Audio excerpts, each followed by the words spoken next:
આગળ વાત કરવી છે સામાન્ય લોકો માટે એક આનંદના સમાચારની, કારણ કે અત્યારે આ દુનિયામાં જૂજ લોકો એવા હશે કે જેણે કોઈને કોઈ લોન ન લીધી હોય. મોટા ભાગના લોકો લોન ઉપર જ જીવતા હોય, કદાચ એમ કહીએ તો પણ ખોટું નથી. અને રિઝર્વ બેન્કે એક મોટા અને સારા સમાચાર આપ્યા છે. અંકિત પાસેથી જાણીએ.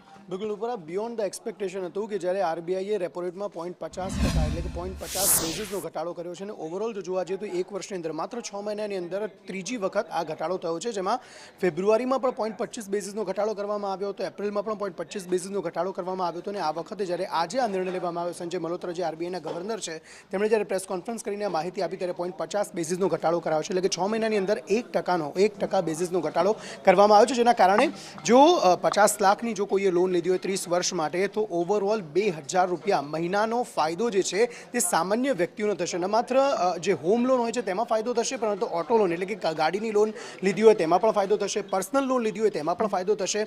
ઓવરઓલ આરબીઆઈના ગવર્નરે એવું કહ્યું કે ફુગાવો પણ એક તરફ ઘટી રહ્યો છે, બીજી તરફ જે દેશનો વિકાસ દર, વૃદ્ધિ દર જે છે તે પણ 6.5% પર અત્યારે યથાવત રહ્યો છે અને આગામી સમયમાં પણ યથાવત રહેવાનો છે. તેના કારણે આ ફાયદો જે છે તે લોકોને મળે, કારણ કે તેનાથી એવું આરબીઆઈ ગવર્નરે એવી આશા રાખી છે કે લગભગ 2.5 લાખ કરોડ રૂપિયા જે છે તે બેન્કો પાસે આવી શકે છે જો આ પોઈન્ટ બેઝિસમાં ઘટાડો થાય છે અને ગ્રાહકો જો વધુને વધુ પૈસા માર્કેટમાં લાવે છે. અને તેના કારણે ઓવરઓલ જો જોવા જઈએ તો ખૂબ ફાયદો દેશના લોકો માટે, રોકાણકારો માટે અને જેમણે લોન લીધી છે તેમને તો ખૂબ જ ફાયદો.